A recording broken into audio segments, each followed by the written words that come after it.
Hello everyone, this is Anju. Sociology UGC net में आप सभी का स्वागत करती हूँ। फ्रेंड्स, आज हम पढ़ने जा रहे हैं इमाइल दुर्खीम के महत्वपूर्ण तथ्य, जो आप 3 से 4 घंटे में पढ़ के इमाइल दुर्खीम के बारे में जो फैक्ट निकालते या निकाल पाते, वही आज मैंने सेलेक्ट करके 3-4 घंटे पढ़ने के बाद कुछ पॉइंट्स नोट किए हैं, जिससे आपका टाइम वेस्ट ना हो। कम से कम शब्दों में या कम से कम लाइंस को पढ़कर आप उनके पूरे स्टडी को समझ सकें, ऐसा मेरा प्रयास रहा है। तो चलो हम पढ़ते हैं।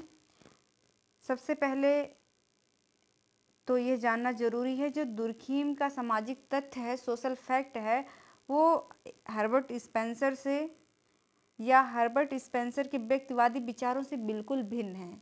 ये हमें जानना है। ये क्वेश्चन बनता है कि दुर्खीम का सामाजिक तथ्य हर्बर्ट स्पेंसर के सामाजिक तथ्य से किस प्रकार अलग है। तो उनके व्यक्तिवादी विचारों से बिल्कुल भिन्न है, पहली बात।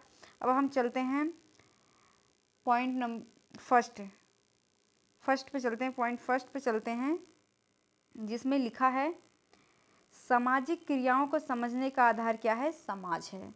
दूसरा है यहाँ पे, इमाइल दुर्खीम के अनुसार व्यक्ति और मनोविज्ञान को आधार मानकर जो समाजशास्त्रीय अध्ययन किया जाता है वह अवैज्ञानिक है।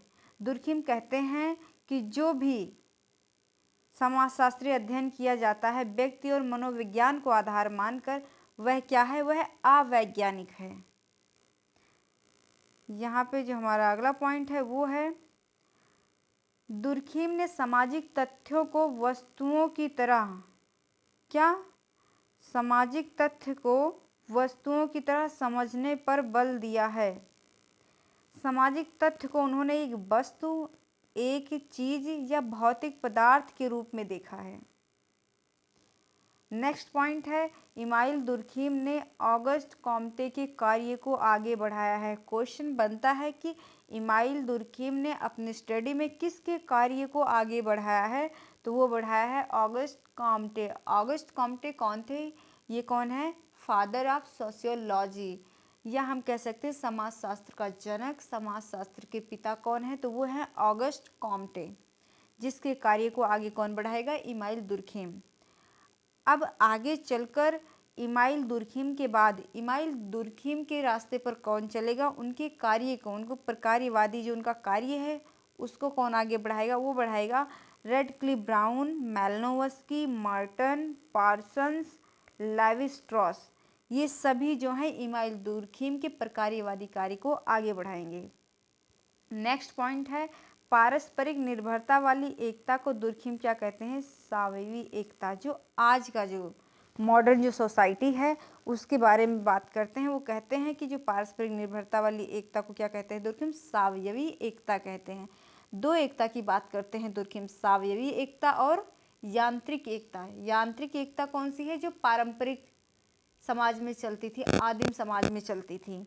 वहाँ पे लोग मिलजुल कर कार्य को करते थे, विश्वास पर टिका हुआ था, या हम कह सकते हैं एक मशीन की तरह काम करते थे। जैसे एक मशीन में एक मशीन बहुत सारे पुर्जों से मिलकर बनी होती है। अगर एक पुर्जा भी खराब हो गया तो मशीन नहीं चलती। ऐसा ही कुछ कार्य क्या था? आदिम समाज या पारंपरिक समाज में था। तो पारंपरिक समाज या आदिम समाज को इमाइल दुर्खीम क्या नाम देते हैं? यांत्रिक एकता। और जो आज का आधुनिक समाज है उसको क्या कहते हैं? सावयवी एकता, क्योंकि यहाँ पे लोग अकेले अकेले सेल्फ हो चुके हैं, सेल्फ डिपेंड हो चुके हैं। नेक्स्ट पॉइंट हमने लिखा है, दुर्खीम ने अपनी पुस्तक the division of labour in society में आधुनिक और पारंपरिक समाज के अंतर को दिखाते हुए प्रतिपादित किया है। जो ये बुक है इनकी, the division of labour in society, इसमें आधुनिक और पारंपरिक समाज की तुलना की है। उनके बारे में बताया है कि आज का समाज कैसा है, आधुनिक समाज, और पहले का जो समाज था, पारंपरिक समाज, वो कैसा था। नेक्स्ट पॉइंट है, आधुनिक समाज श्रम के विशेषीकरण पर, वहीं पारंपरिक समाज विश्वास पर चलता है। दुर्खीम कहते हैं कि जो आज का समाज है वो श्रम पर चलता है, पूंजीवादी, मतलब पूंजीवादी समाज है, और वहीं पारंपरिक जो समाज था वो विश्वास पर टिका हुआ था, विश्वास पर चलता था। तो आज के ये मेन जो पॉइंट थे ये थे। आई होप कि आपको अच्छा लगा होगा।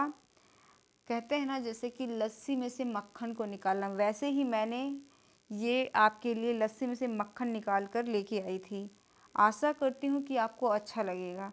अगर आपको हमारी वीडियोज़ अच्छी लगती हैं तो ज़्यादा से ज़्यादा सब्सक्राइब करें, शेयर करें और लाइक करें।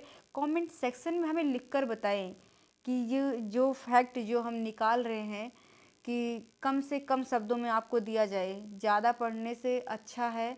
कहते हैं स्मार्ट स्टडी, ये आपको कैसा लग रहा है? इसको ऐसे कंटिन्यू रखें या हम डिटेल में पूरा जैसे 3-4 घंटे लगेंगे उसको पढ़ाने में वैसे पढ़ाएं, या फिर ऐसे मेन चीज़ें निकाल कर आपको बताई जाएं। तो आज के लिए बस इतना ही, विदा लेती हूँ आपसे। बाय बाय, टेक केयर, धन्यवाद।